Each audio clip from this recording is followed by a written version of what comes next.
Yes, first of all, thanks for Timucuan Parks Foundation and AARP for having me. I appreciate it. I appreciate what both groups do here in Jacksonville, and it's great that you've partnered to do this. And yeah, I think we all wish we could be out in the parks, but I guess this helps a little looking at them and dreaming about where we want to go next, whether it's locally or far.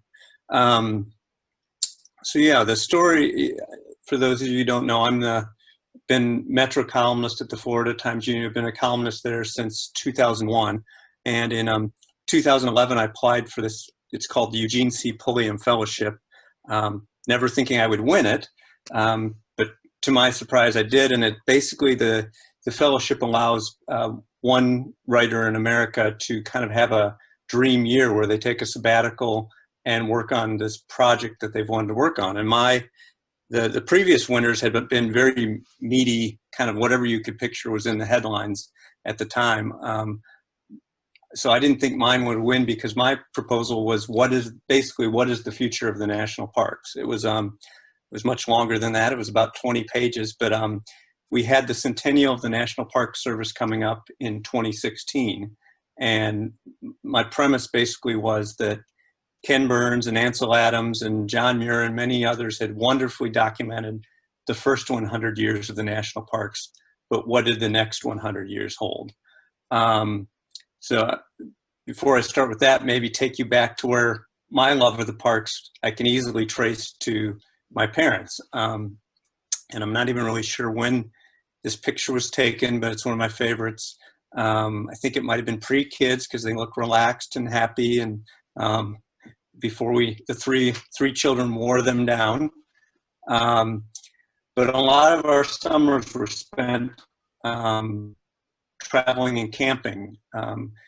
My parents didn't have a lot of money, but I realize now what they gave us with those trips. We had this pop-up camper here that we pulled behind a station wagon that didn't have any air conditioning or radio, and my sisters and I would fight in the back seat over the space. And my dad was a Baptist minister, but one of my memories of childhood is whenever he was trying to set up this camper, there was a lot of swearing involved.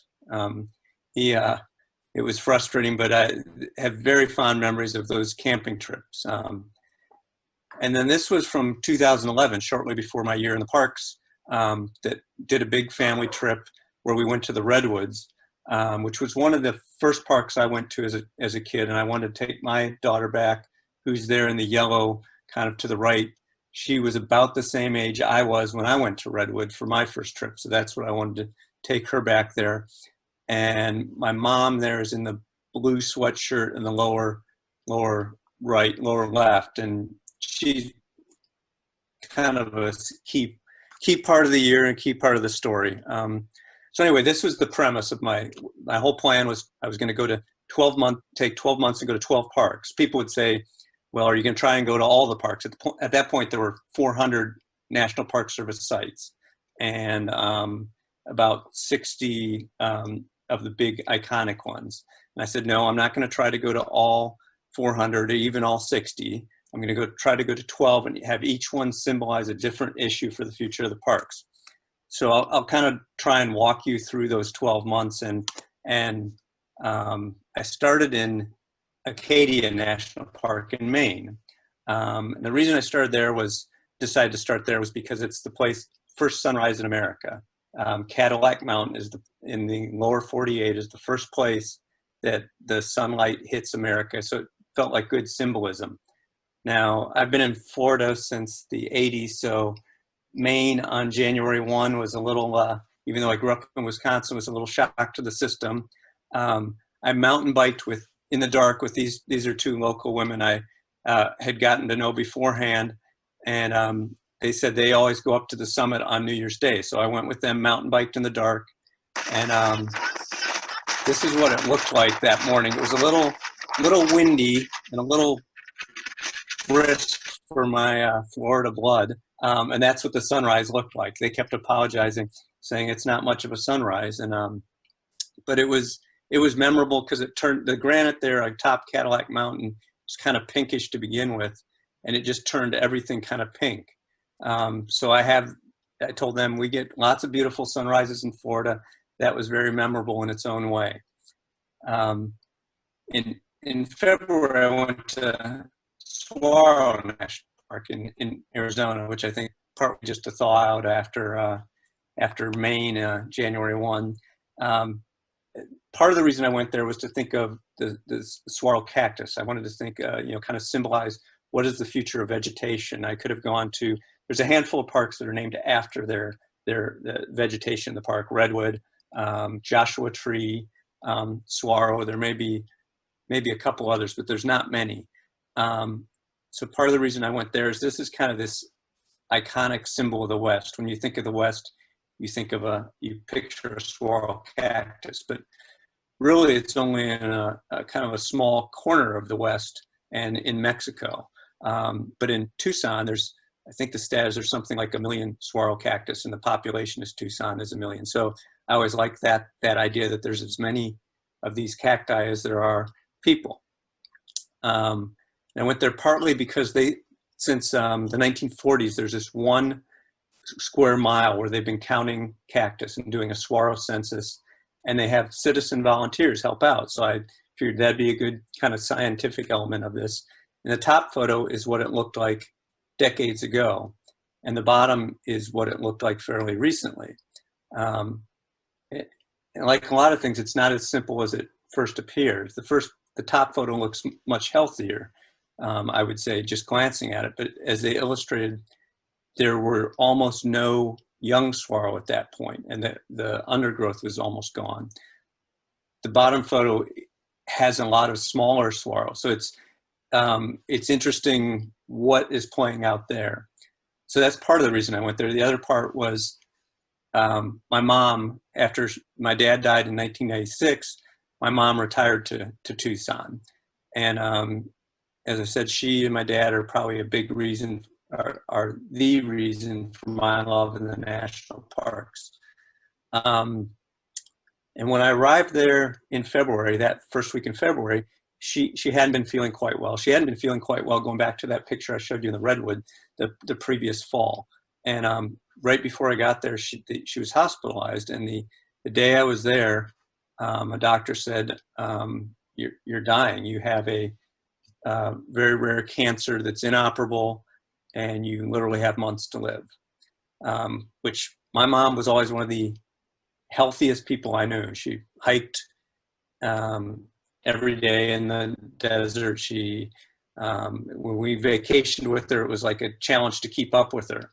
So that instantly in my mind changed the project. It made it feel like, this is my dream project, but why am I doing it? It kind of made it feel meaningless.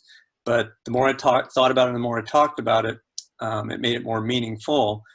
My mom was very proud I was doing this, and she wanted me to keep doing it. So for the most part, I did. I altered my plans somewhat, staying kind of more in the Southwest, which was fine with me because it's one of my favorite parts of the country.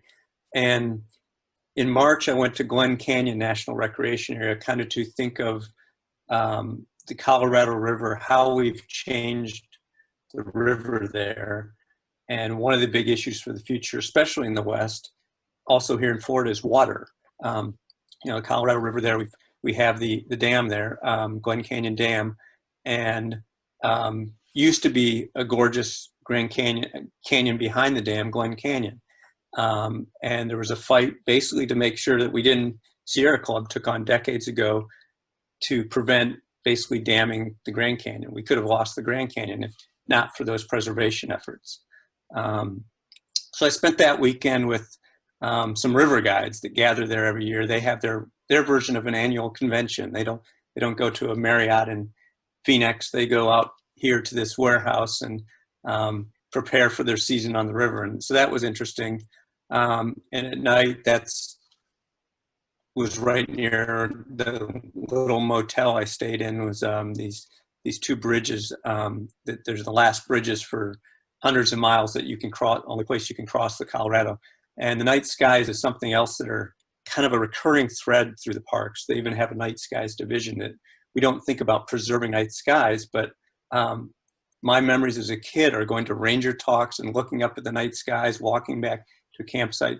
So to be back in those kind of night skies is pretty amazing. April, I went to Grand Canyon, kind of continued down the Colorado River. We were talking about this earlier, right before starting this, and might have asked what my favorite park is, and I say I can never pick one, but the one I keep going back to is Grand Canyon. I've been back to again and again. So when I won the fellowship, I was somewhat shape or form going to include the Grand Canyon. And this, I don't know if it'll play or not. We tried it the other day. If it does, there's only 100 some condors in the world. You know, it doesn't look like it'll play great. On this hike, I happened to see it's tagged. They're all tagged with the number. So I saw number 16 and was able, you know, have the largest wingspan of any bird, and there's only 100 of them in the world. So to see one that close and see it fly was a pretty amazing experience. In May, I wanted to include one Florida park, and I was always have wanted to visit the dry Tortugas, but never had. So I made it the May Park, and it's kind of the antithesis of the Grand Canyon. If the Grand Canyon is this arid southwestern park with a strip of water running through the heart of it, dry Tortugas is 100 square miles of water with less than 100 acres of land right in the middle of it. These 7 islands. So that's part of what appealed to me, is just this tropical national park.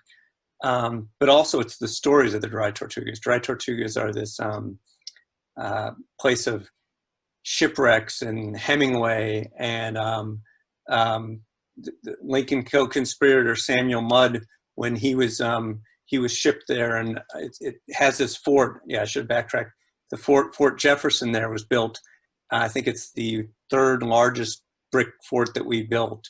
It's just a massive, massive fort. It makes as big as the one is in St. Augustine, it dwarfs it. So it's out on this little island, 90 miles from Key West. And you get there by taking a ferry or either a seaplane, and all you see is ocean and ocean, and then all of a sudden, out of nowhere appears the island. So a lot of people come and stay for the day and snorkel, and the water is amazing, and you can tour the fort. I wanted to stay overnight. There's like about, I think, a dozen campsites there. So that was where I stayed overnight. And we were having a super moon at that time, one of this giant moon, and it would rise. It would be so bright that at night you didn't need a flashlight. So being out on this tropical island, 90 miles from Key West, and having this big moonrise is very memorable.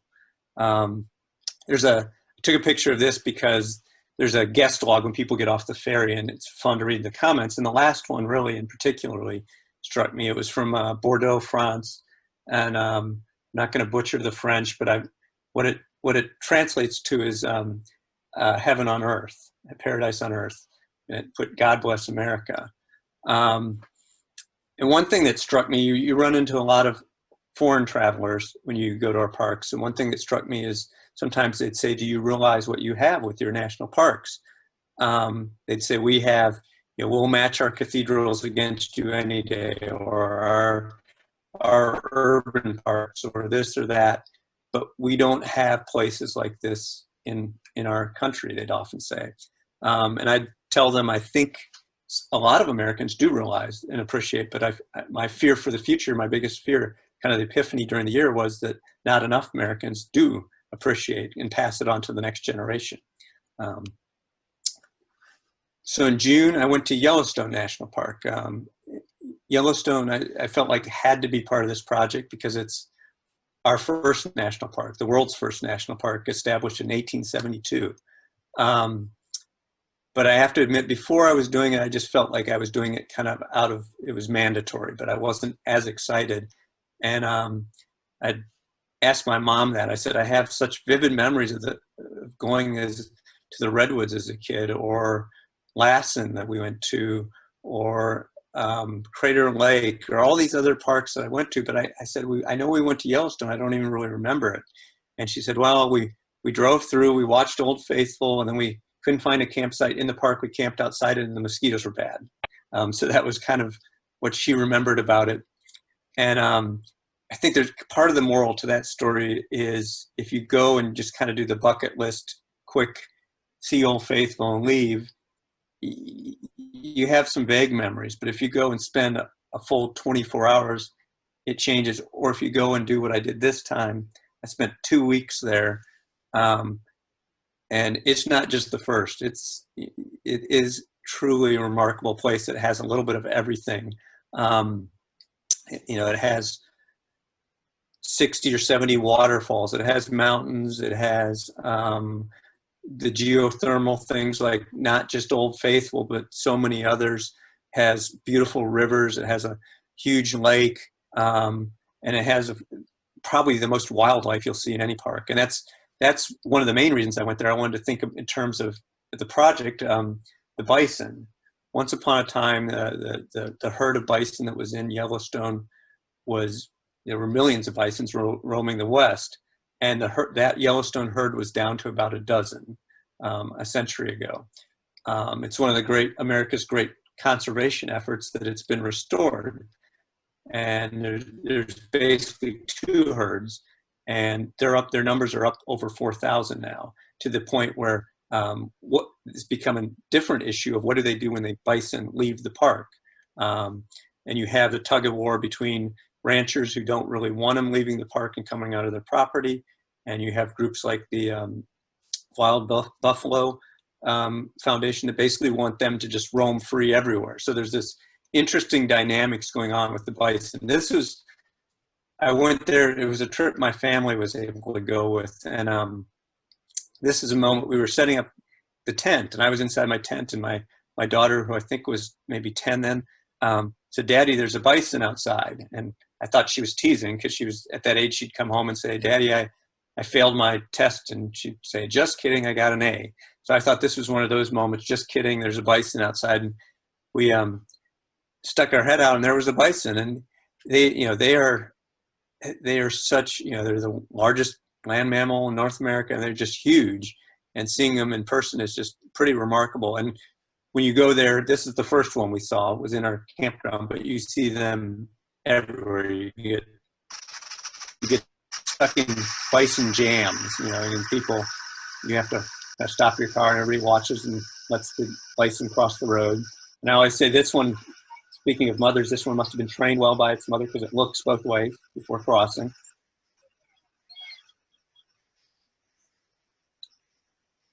And I wish I'd kept my camera rolling, because you'll see a car inch forward here, and the bison turns and kind of looks at it and I wish I don't know what the person's thinking, that you're inching forward while a bison's going in front of you, but the bison kind of turned and stopped and faced and looked right at the person, and then continued on its way. As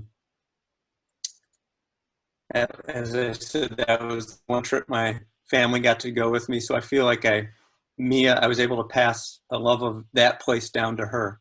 And while we were there, my plan was my family went home, and I kept working on the project, interviewing rangers and such. And I was going to fly home to Jacksonville, but I called my sister in Tucson, and she said, "I think you need to come to Tucson, come back to Mom's house." Her health had really declined in May and June. So I did. I ended the month there, and she died on June 30th of that year. So that was, the anniversary is yesterday. I always think of that on that day. And I also think about how June 30th is the exact midpoint of the year. And that symbolism, there was a lot of symbolism for me in that year. That kind of hit me, that the first half of the year felt like, how do you deal with losing someone? And the second half was a lot about, how do you move on with life after losing someone? And for me, in both cases, the parks and public lands were a huge piece of that. This is her memorial service. She told us she didn't want a big church service. She went to church every Sunday, but she said, "I don't want a big church service." So we kind of honored that. We didn't have anything in the church. We had something.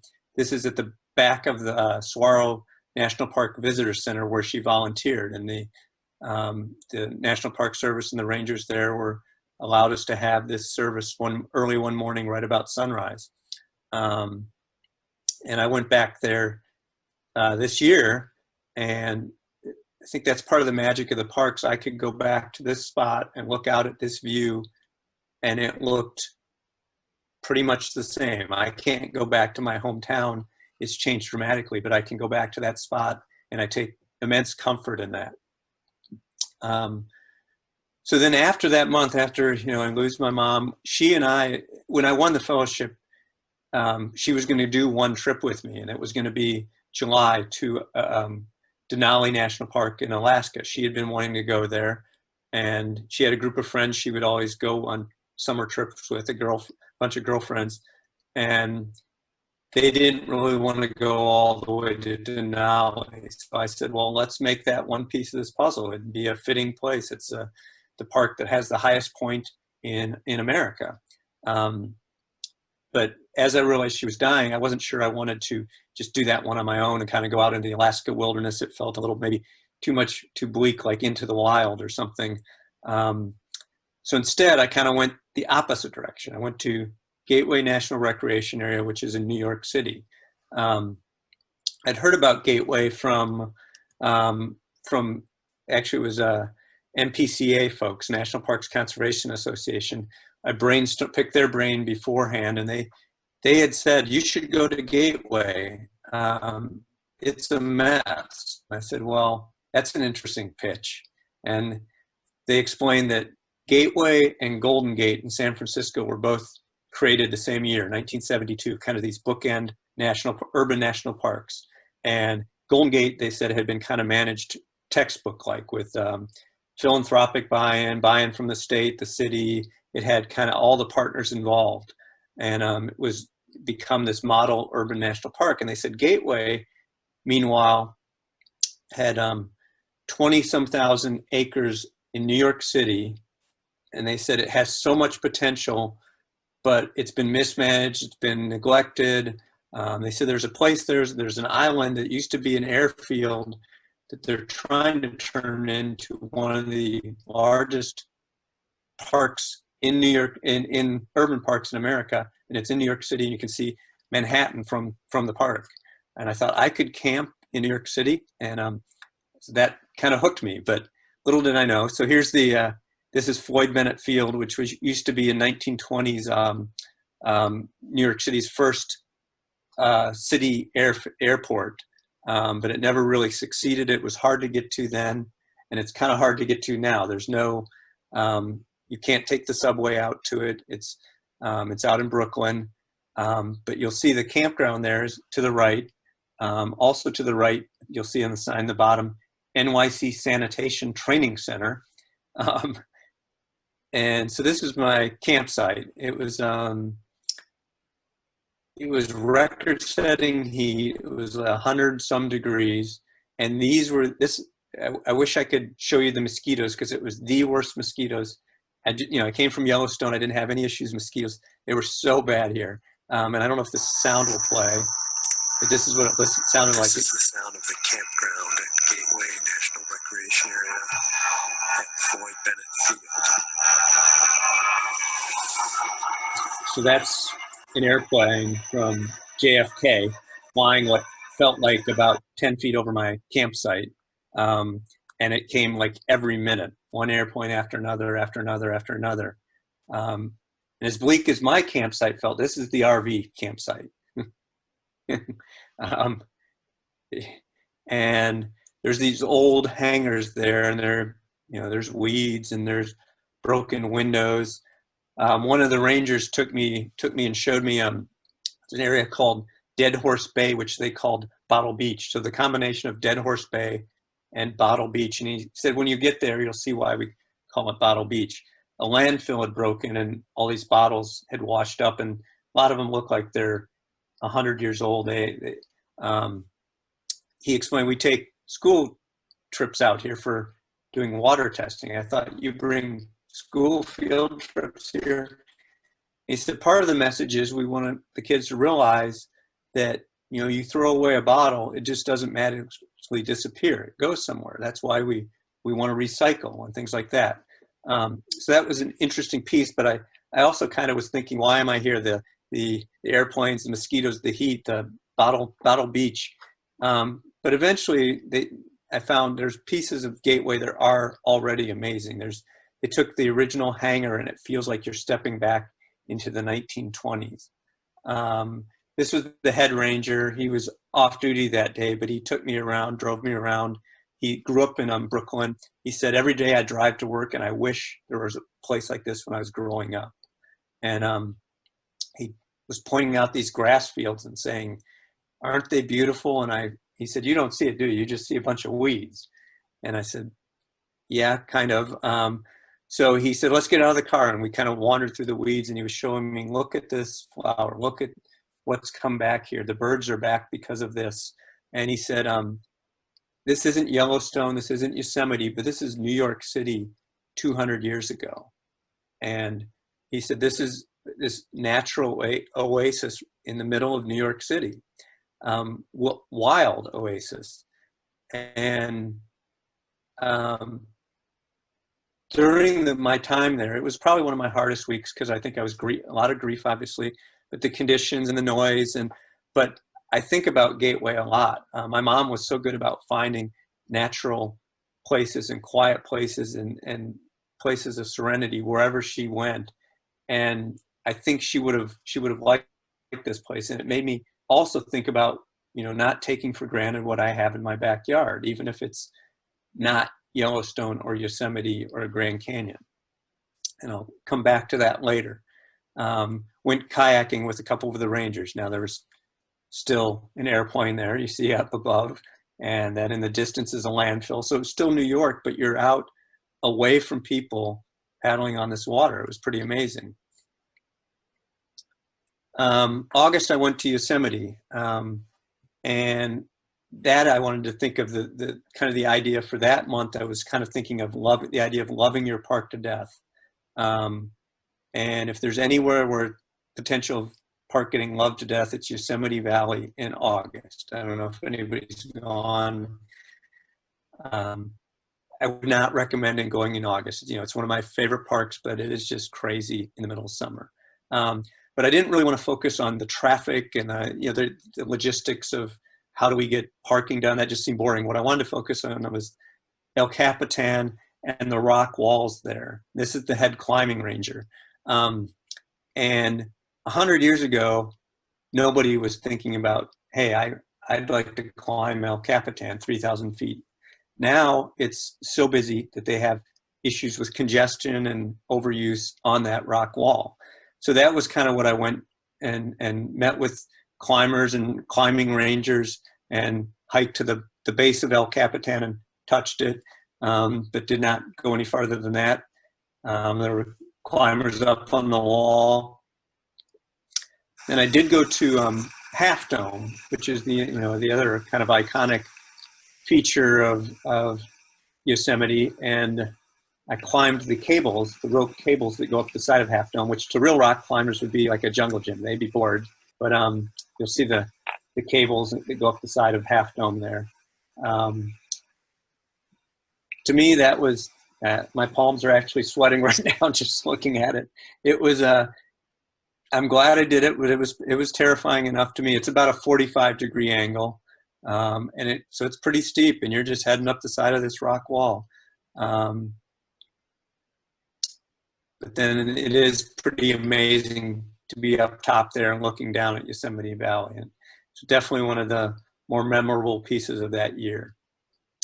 Flight 93, the second I won the award, I knew some months I didn't know what I was going to do. Some pieces, this is one piece I knew I wanted to include because our national parks partly are about preserving American history.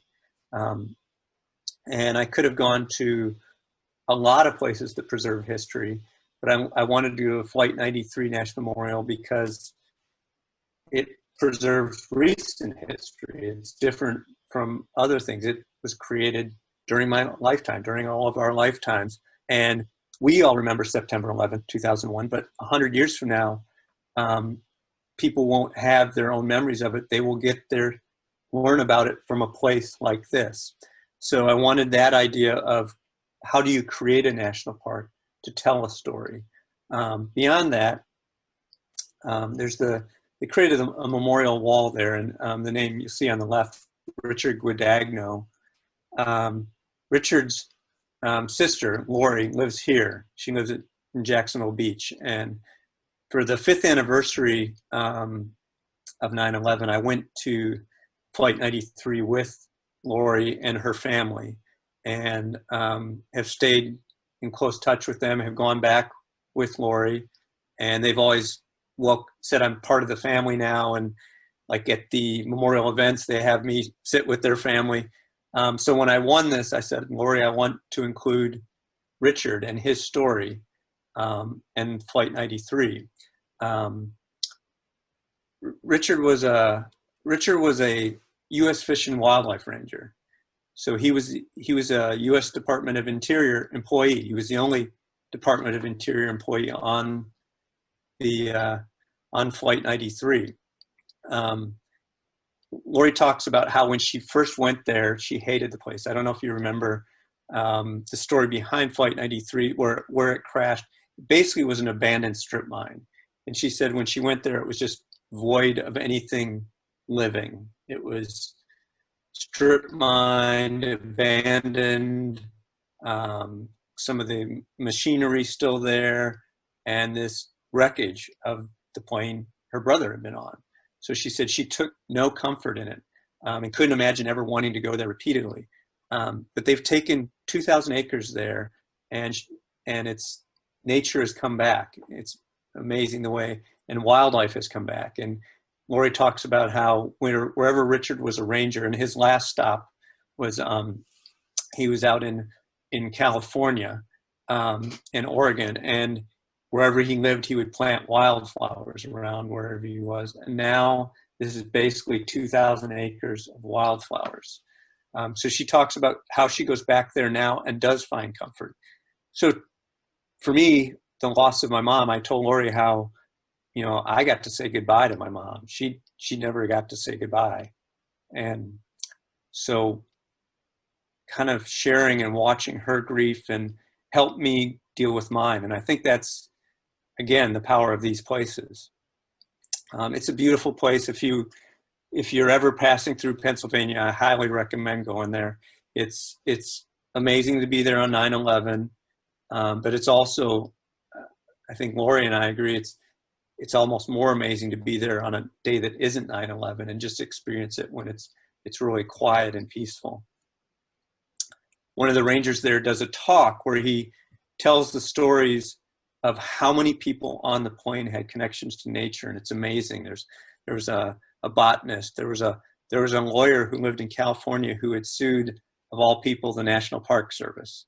So there's a certain irony there, and Richard, and they talk about how this place honors them and honors that connection to nature.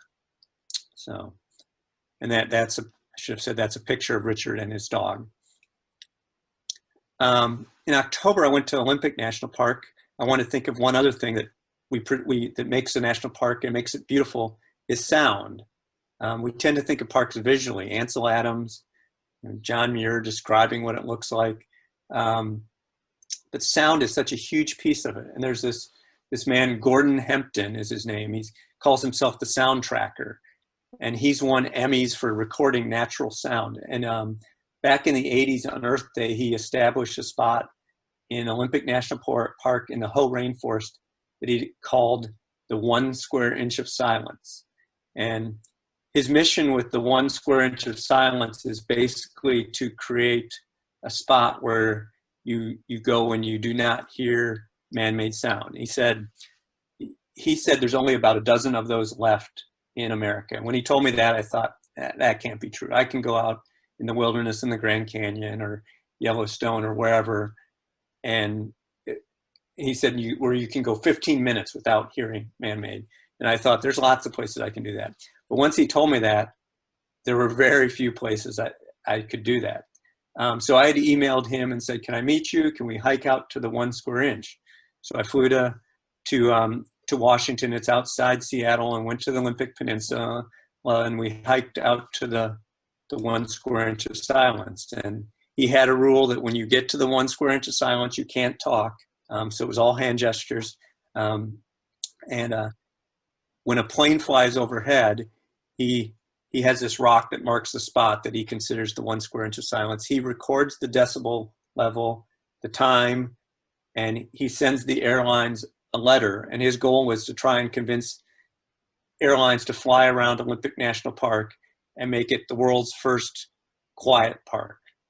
It's a pretty ambitious goal. I don't know if he'll ever have that happen, but I like his goal. I mean, I think sound is a huge part of the equation, both positively and negatively. There's a place in the Grand Canyon toward the west where you go, if you stand there, it's beautiful, as beautiful as anywhere. But it is, you hear helicopters every 30 seconds, again and again and again. So that's camping that night in the whole rainforest. It rained almost the whole week I was there, except for the one night I camped in the whole rainforest. So I got lucky.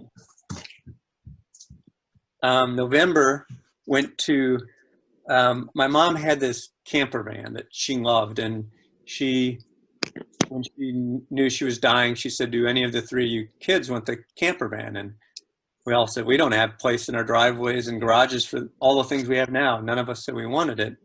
But I think it was in June when I was in Yellowstone and I saw camper vans around. I thought, I don't know where I'm going to put it, but I want Mom's camper van. So I called home. She was not doing well at that point, but I told my sister, tell Mom I want the camper van. So, and she said, Mom's face lit up. So that camper van, which I still have in my driveway, is pretty special, but I had to get it back from Tucson. And so in November, my sisters and I all flew to Tucson for Thanksgiving and spend Thanksgiving there. This was kind of the view behind my mom's house was, hundreds and hundreds of saguaros on the hillside. So my family flew back, my wife and daughter flew back to Jacksonville, and I hopped in the camper van and started driving with a friend Chris Burns, who had agreed to do this trip with me. We made it to El Paso the first night, and we were going to get a hotel. I didn't see anywhere to camp, and I called home and told my wife, we're going to stay at the Holiday Inn. She said, you have camper van. Why are you not using it? And I said, yeah, I know. And so we looked, and there was a Walmart there, and I'd heard you could camp in Walmarts. And so we decided, well, let's give it a try. We'll camp in the Walmart there, the El Paso Walmart. What I hadn't thought out is again, I told you, I met my sisters for Thanksgiving. We camped on the El Paso Walmart. This was Black Friday. So it was a kind of pure chaos being amidst Black Friday, but memorable, I guess, in its own way. I think I hopefully made up for it the next day because we drove I-10. We're heading towards Jacksonville. We made a big detour south to Big Bend National Park. Even though Big Bend's in one of the most populous states, it's one of the least visited parks, and that's partly because you have to really want to get there. It's way south, all the way to the Mexico border and the Rio Grande, but it's a stunning place known for its night skies. Is one of the things it's known for. Continued on Gulf Islands National Seashore, Mississippi and Alabama. And the thing I remember about that, we camped there, was right when I got out of the van, was the smell of kind of the salt marsh. And it felt like I'm getting close to home, to Jacksonville. And it's interesting how another sense, it wasn't just the visual, it was literally the smell. Like this reminds me of Timucuan Preserve, and here Round Marsh, of getting back to home. From the very beginning, when I started even when I planned all this project out, I never knew where I was going to end till partway through the year. I was trying to figure it out. I thought, do I go back to Acadia? Do I go to Denali? I decided I didn't really want to go to Alaska in December. Several people had said, well, you started with a sunrise in Maine. Are you going to finish with a sunset in Hawaii? And I kind of laughed about it. But then the more I thought about it, I thought, well, that might be a fitting bookend. I looked at several of the Hawaii national parks, but Haleakala in particular started to jump out, because Haleakala means house of the sun. There's the volcano is the elevation atop it, I guess, is 9,700 feet, means house of the sun. And it's kind of perched above the clouds. Mark Twain went there when he was a young man and said seeing a sunrise there was the sublimest spectacle he's ever seen. I don't know if you can see the little car there, give you perspective down in the lower edge of the screen, but you're above the clouds. You kind of, so it feels kind of heavenly. I think that's how Mark Twain described it. And then I read the story about the local lore of Haleakala. The story behind it, the mythology, is that the demigod Maui, this little boy Maui, his mother said, "I don't have enough time to get all my chores done in the day." And Maui decided, "I'm going to lasso the sun. So he snuck up to the edge of the crater, the Haleakala crater one day, and waited for the sun. And when the sun came, he lassoed it, pulled it down, and he said, "I'll let you go, but only if you promise to slow down when you pass over this part on Earth." So the sun agreed, and Maui let the sun go. And the local legend is that the sun slows down there, and the day lasts a little bit longer. So when I heard that, I thought, well, as much as I love my job, I'm kind of sad to see this year end. I kind of want to lasso the sun and make it last a little bit longer. A boy lassoing the sun for his mother. And then I looked at the date this park was created. It was the week I was born, the week my parents became parents. And so all those felt like the stars aligning of, I'm going to Haleakala. So I did. And on December 30th, I hiked down into the crater. It's a massive, massive crater. One of the quietest places on Earth. Different quiet than the 1 square inch of silence. It is just void of sound, so much so that it's unnerving. Because you have this giant crater thousands of miles away from California, and you're blocked from all the noise down below. It is eerie. I could feel my heart beating, hear my heart beating in my ear. So I woke up on December 31st, hiked out, and then went up to the summit of Haleakala and watched the sunset there. And I have to say, it did feel like the longest sunset I'd ever felt. It felt like the sun just kept lingering and lingering and lingering. But when it was gone, I took comfort in knowing that it was headed on its way back to Acadia, and that Lily and Carol, the 2 women I showed you there at the beginning, would soon be seeing it, greeting it atop Cadillac Mountain. So that's the story of my year. But I want to bring you back to the year did give me coming back home. Part of me was like, I'll never have an experience like that again, and I don't think I will. But it also made me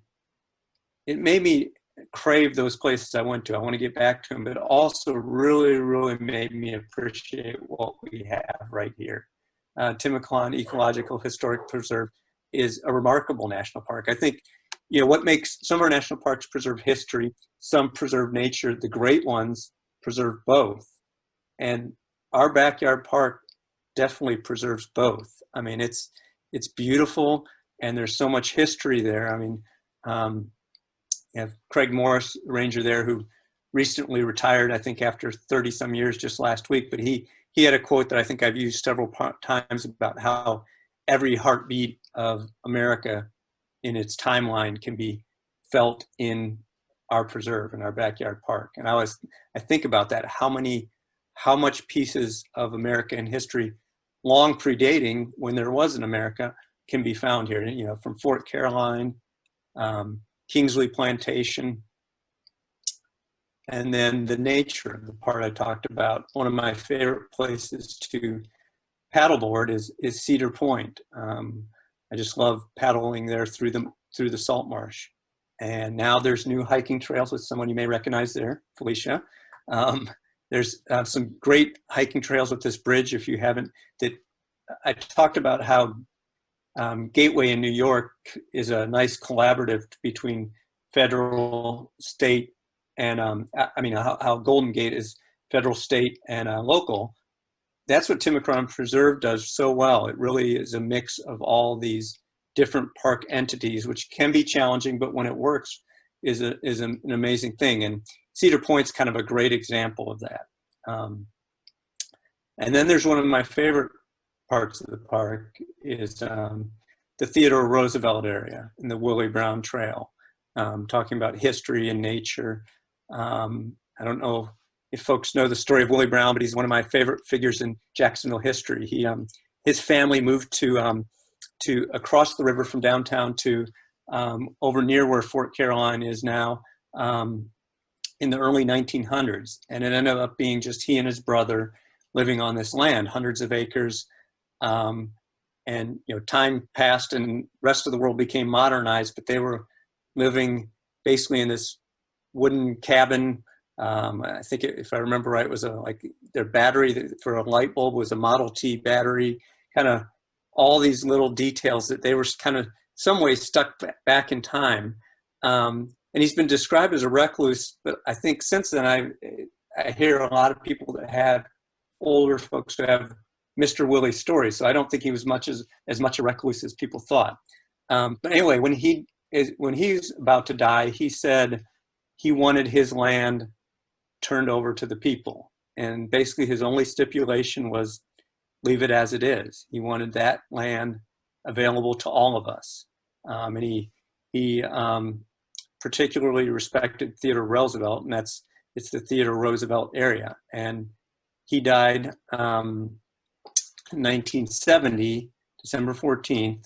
So we're coming up on the 50th anniversary. So, and I know the Timucuan Parks Foundation and the Park Service and others we're all hoping to do something to remember Mr. Willie and thank him for this amazing gift. But that trail is one of my favorites. People ask, what's your favorite hiking trail? That's one of my favorites, the 1 mile out to Round Marsh and that view there. So that's the story of my year, and which led to, came out in 2016. My goal always was to try and turn it into a book, and I, in 2015, got a book deal and got it done to come out just before the centennial of the National Park Service in 2016. And it made me happy. A couple years ago, I went to the Grand Canyon, and it was in the bookstore there now, and it's in the Saguaro National Park bookstore. So I always said if it made it to those two places, I'd be happy in it, and it's there. So I think we had said maybe taking questions. I'm happy to do that, Felicia, if you'd like. Or so, Maddie, you want to address that? Yeah, Mark, I was going to ask, do you want me to read them off, or do you want to, if you open the chat, you might see them yourself. But we had... let's see, do I get out of share screen? I think you can go to the bottom and hit chat, and it should open the chat box. Okay, got it. Here it is. Hold on, my chat went away. Okay. Oh, so I have it. So Jack was asking if you know a good place in Jacksonville to learn how to do the stand-up paddleboard. Sure. I tell people, I mean, we go out in the St. John's, but I would not recommend going like downtown. I love doing that, but I wouldn't. To start, I mean, Huguenot is a good place because there's kind of that bay there where you're not out in the ocean with waves, and you can walk in on a sandy bottom and can get on the board. I think that a lot of our tributaries are very pleasant. Like I often go down to Julington Creek and Durbin Creek, and it's smooth water, which makes it good. But so I know it's a little more intimidating if people haven't done it, that they're getting off a dock, hopping onto the board and going out. But that is, or Beach Boulevard, the put in there. I think those are all good, but I do kind of, Huguenot just seems easy because you can walk right in on the sand, but you're not, as opposed to the ocean, the ocean can be pretty challenging because you get all kind of different swells and chops, and you kind of have that nice sandy bottom without that challenge. So that'd be my suggestion. And Maida also mentioned, I think if you need to take lessons, I think you can probably go to Kayak Amelia and they will rent you the paddleboard, and I think they probably would take you out and show you how to do it as well. Yeah, and Black Creek Outfitters does a lot of events, things. I think they do some lessons, and they've asked me, and I may start to do some things for them with paddleboarding sometime, and maybe next year, hopefully when we're all through all of this. And REI as well probably has classes. Mark, there was a question from Anna Maria saying, did you drive yourself or combination flying, driving to all these locations? Yeah, that's a good question. I would have been tempted to just, hop in the camper van or hop in a car and just take off for a year, but that felt like that wouldn't have been fair to my wife and daughter to just disappear. My wife was working, my daughter was in school, so I flew. Most of the time I would fly to a park, spend a couple weeks, fly home, or fly back to Tucson early in the year. To be with my mom. There were a few instances where it was in the Southwest, and I maybe drove from Tucson to like Glen Canyon. But yeah, I flew a lot that year. It was kind of back and forth. It was, if I were, as much as that were a dream year, I think an even more dream year, yeah, would be just to hop in a camper van and literally drive and not do any of it via planes, other than, I guess, probably Alaska and Hawaii.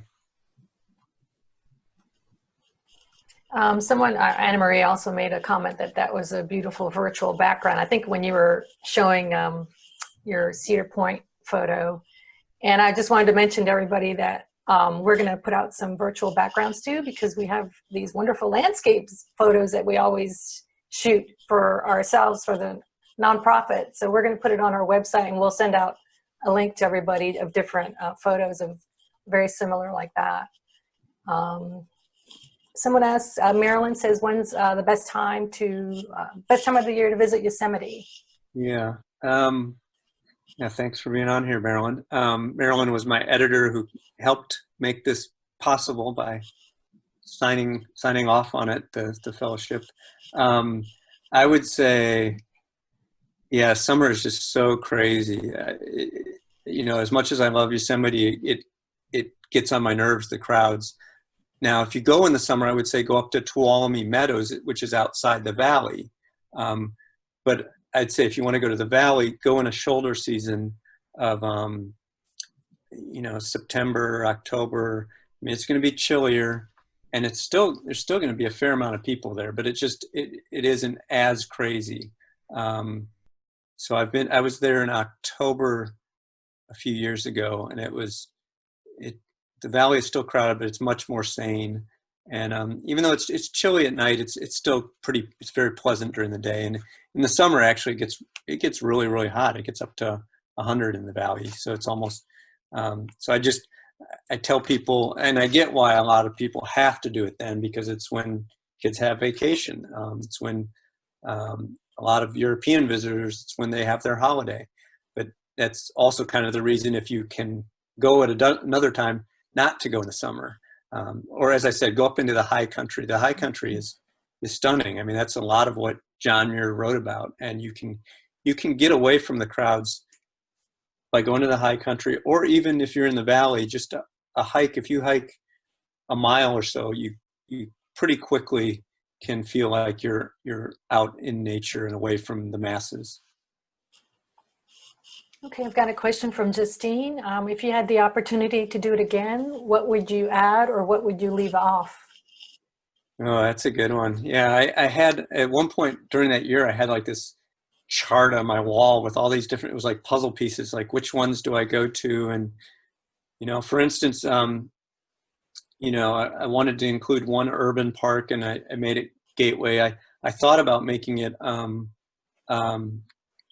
kind of Washington, D.C. in the mall, which is, part of the National Park Service, and just kind of the idea of how we've created. And at that point, I don't know if you remember, an earthquake had damaged the Washington Monument. So I was thinking of maybe writing about the Washington Monument. There was a scaffolding around it and climbers on the side of it. And I read a story, and one of the climbers was the lead mountain climber at Denali. So I thought, maybe he'd be a story, go and write about him having been to the top of the Washington Monument and the top of Denali. So that's one example of something I considered, but I don't really regret, even though Gateway was the urban park I picked and was probably the most challenging of any of them. It, to me, is an important piece in my mind and in the year. So I wouldn't take that out. There's probably all these, it's not what I would take out, it's probably what I would cram in. Like, yeah, there's a bunch of other parks I would like to squeeze in there if I did it again. And there were places I squeezed in that I didn't include. Like I made a detour to Little Bighorn, and I thought about including that in the book and just didn't have space. But to me, that's an interesting story about how we tell American stories, because initially the story of Little Bighorn was all told through Custer. It kind of ignored the Indians.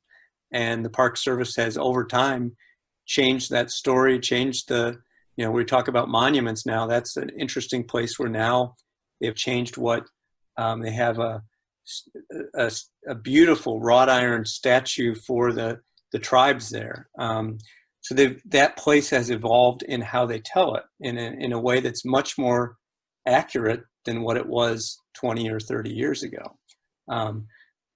So there's places like that maybe I don't know, I'd include. Denali, I would maybe include. I didn't make it there with my mom, but Alaska deserves to be is such a huge piece of our national park system. Okay, I'm going to go to. So it sounds like we have part 2 coming. Yeah. That would be great. Question from Jack, and then I'll go to Jim because Jack posed this earlier. Apparently they had to postpone their California trip for the summer. A sad face. If there's one spot you could visit in California, which would it be? El Capitan maybe, or the Redwoods in Northern California?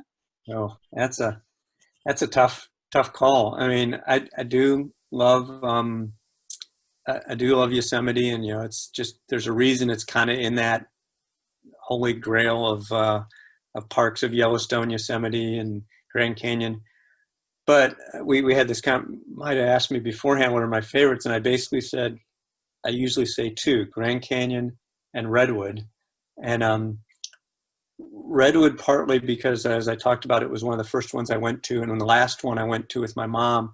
So I think when you ask people what are their favorites, it's often partly the beauty, but partly the personal connection, who you went there with, when you went. So it's partly that for me with Redwood. But Redwood is just an amazing park that you have these, the tallest living things on Earth, and some of them are 2,000 years old. So you stand next to one of those. It hit me that, I used to think that Grand Canyon and Redwood were so different. Now I realize at some point that what I love about them is similar. They both make you feel really, really small, and your life seem really, really small, which is oddly comforting. But Grand Canyon does it because it's a mile deep and 10 miles across. Redwood does it because you're standing next to these trees, which are just shockingly big and old. And, you think about, okay, America's 200 some years old, and this tree was already 1,800 years old at that point. So you have these groves of old growth redwoods that feel magical. And then you have this rugged coastline that's just stunningly beautiful. So, and a little bit less crowds than Yosemite. So I think if you told me right now, I have to make a decision, I'm in one of them tomorrow, I'd probably say Redwood, but it's tough to go wrong with Yosemite. So.